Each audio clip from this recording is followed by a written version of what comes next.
Hello gardening fans, on this episode of Street Smart Gardener, we're going to talk about rhododendron.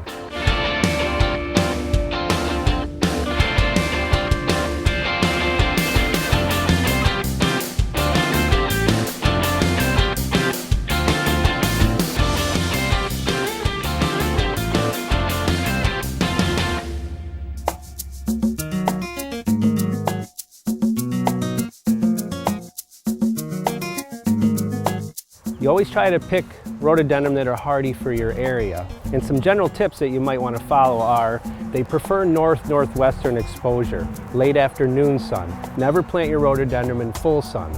They like acid soils, and they prefer rich organic matter, but is well drained. A little tip when planting your rhododendron is plant them high. Plant them high, never die. Plant them low, won't grow. So you just want to bring that top of that container a little bit above grade so you have that pitcher's mound effect. And that way it helps drain the root zone. The common problem that we have in the Northeast here is PHYTOPHTHORA.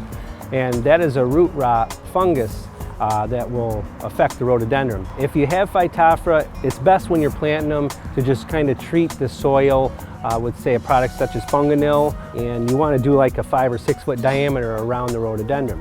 Sign of PHYTOPHTHORA is the leaves get leathery and they start to wilt down. So if this happens, a lot of times you can't recover the plant. So it's better to take a few precautionary measures before installing your rhododendron. Good organic mix and acid, and we have some good products here such as Jack's Acid to help keep the soil acidic, and Hollytone is a good organic fertilizer that you could work in with the organic planting mix that you're using. Plant them where they can grow. Then you don't have to be out there spending all the time pruning. They're beautiful. It's a very old-time plant that's been around for so long, and you can appreciate them when they get large and they get their mature size. Another tip is important is try to get your rhododendrons installed by August 1st in the Northeast. This way it gives them time to acclimate and set roots prior to winter, because they will dehydrate. You might want to apply a burlap screen around them the first growing season to buffer the wind, and or a product known as wilt proof to spray on the foliage to keep them from dehydrating. And again, water them up till ground freeze so the plant can uptake the water to keep them from perspiring. As the flowers start to fade on your rhododendron, you'll have the old flowers. You want to do deadheading. And what this does is speeds up the hardening off process of the next year's flower bud.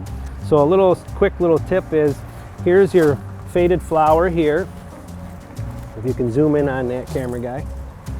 And we reach down there, right there, you'll see that little bud is next year's flower bud.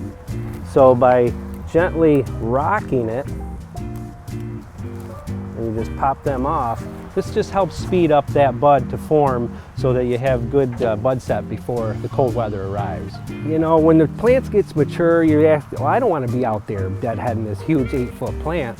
Well, at that time, the plant, Mother Nature can take care of itself.